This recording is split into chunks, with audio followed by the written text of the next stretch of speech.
வணக்கம் நண்பர்களே. இன்றைக்கு என்னுடைய சமையல் அறையில் தீபாவளி பலகாரம் ரிப்பன் பக்கோடா சுலபமாக எப்படி செய்கிறதுன்னு செய்து காட்டுறேன். வாங்க பார்க்கலாம். ஒரு பேசினில் ஒரு பவுலில் 4 கப்பு அரிசி மாவு 600 கிராம் இருக்குது. 2 கப்பு கடலை மாவு அது 200 கிராம் இருக்குது. அது கூட மிளகாத்தூள் 4 டீஸ்பூன், மஞ்சத்தூள் 1 டீஸ்பூன், உப்பு 2 டீஸ்பூன் சேர்த்து நம்ம கலக்கிக்கலாம்.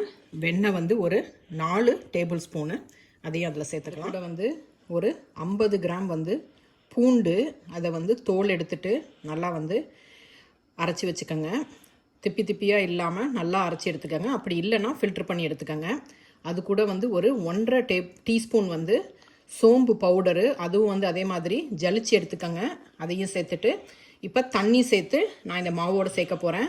மொத்தமாக நம்ம 1.25 ஒரு 2 கப்பு தண்ணி வேணும். நீங்கள் 1.5 கப்பு ஊற்றிட்டு அதுக்கு பிறகு கொஞ்சம் கொஞ்சமாக சேர்த்து நீங்கள் பிசைஞ்சிக்கலாம். இது கூட ஒரு கரண்டி சூடான எண்ணெயை சேர்த்துக்கோங்க. உங்களுக்கு இந்த கன்சிஸ்டன்சியில் இருந்தால் மாவு ஈஸியாக இருக்கும் புளியறதுக்கு. 2 கப்புக்கு துளி கூட எடுத்திருக்கேன். ஒரு 5 ml இல்லை ஒரு 10 ml எக்ஸ்ட்ரா இருக்குன்னு வச்சுக்கோங்களேன். அந்த அளவுக்கு மேலே நம்ம ஏற்கனவே எண்ணெய் ஊற்றிருக்கோம். பட் நல்லா மாவை பிசைஞ்ச பிறகு சும்மா ஒரு டீஸ்பூன் எண்ணெய் சேர்த்துக்கிட்டிங்கன்னா உங்களுக்கு நல்லா மாவு இந்த மாதிரி ஒட்டாமல் உங்களுக்கு வரும். இந்த அளவுக்கு நல்லா பிசைஞ்சு எடுத்துக்கோங்க. அதுக்கு பிறகு நம்ம புளியலாம். வானலில் எண்ணெய் எடுத்துக்கோங்க. நான் கடலை எண்ணெய் எடுத்துருக்கேன் இன்றைக்கி. நீங்கள் எந்த எண்ணெயில் பொரிப்பீங்களோ அந்த எண்ணெய் எடுத்துக்கோங்க. எண்ணெய் சூடாகட்டும். அதே சமயத்தில் நம்ம இன்னொரு பிளேட்டை நம்ம வச்சுக்கலாம். இப்போ இன்னொரு பிளேட்டில் நம்ம ரிப்பன் பக்கோடா புளியறதுக்கான அந்த மிஷின் எடுத்துக்கலாம். நான் இந்த மிஷின் யூஸ் பண்ணுறேன். ரிப்பன் பக்கோடாவில் 2 அச்சு இருக்குது. நான் பெரிய அச்சு யூஸ் பண்ண போகிறேன். சின்ன அச்சு நம்ம யூஸ் பண்ணலாம். அதில் எண்ணெய் தடவி வச்சுக்கோங்க. இது ஒரு பிளேட்டில் எடுத்து வச்சுக்கோங்க, ரெடி பண்ணிக்கோங்க.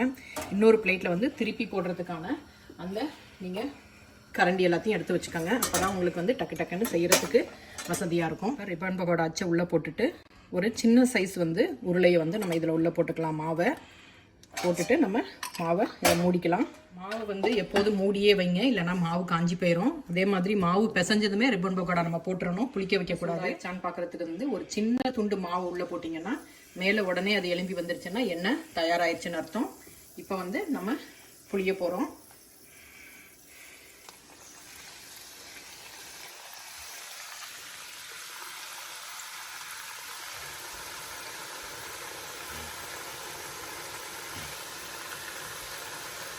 கொஞ்சம் வெந்ததும் நம்ம திருப்பி விட்டுக்கலாம். நான் எப்போதுமே இந்த சாப்ஸ்டிக்கோட குச்சி யூஸ் பண்ணுவேன். இது நமக்கு நிறைய இதில் ஈஸியாக இருக்கும். நமக்கு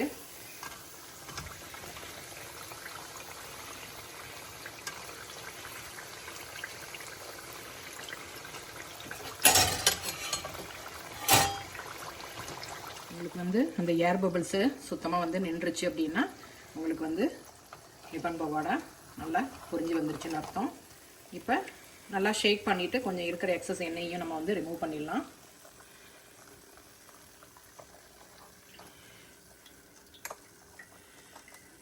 இப்போ பக்கத்துலேயே இன்னொரு பாத்திரத்தை வச்சுக்கோங்க. அதில் பேப்பர் டவல் போட்டுட்டிங்க அப்படின்னீங்கன்னா எக்ஸஸாக இருக்கிற கொஞ்சம் ஆயிலையும் நம்ம ரிமூவ் பண்ண ட்ரை பண்ணலாம். இதே மாதிரி நம்ம மீதி மாவெல்லாம் ரிப்பன் பக்கோடா செஞ்சு எடுக்கலாம். மாவு இந்த தடவை நான் நிறைய போட்டிருக்கேன். அதே மாதிரி போடுறப்ப கொஞ்சம் நல்லா சுற்றி போட்டிங்க அப்படின்னீங்கன்னா நமக்கு ரிப்பன் பக்கோடா அழகாக எடுக்கிறதுக்கோ திருப்பி போடுறதுக்கெலாம் நமக்கு ஈஸியாக இருக்கும்.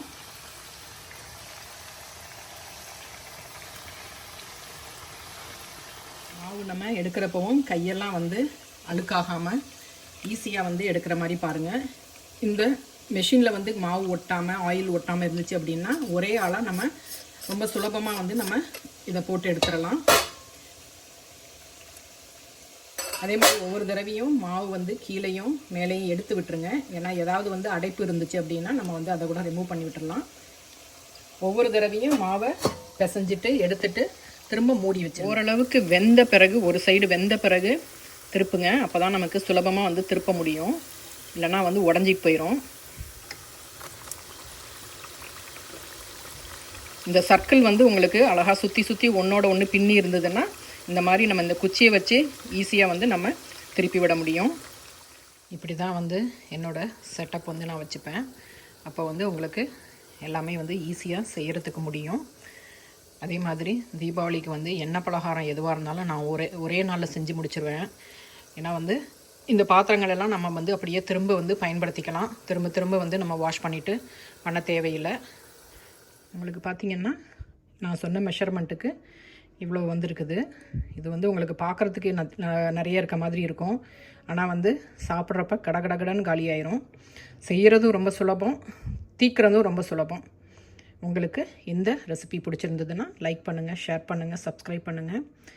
என்ஜாய். தேங்க்ஸ் ஃபார் வாட்சிங்.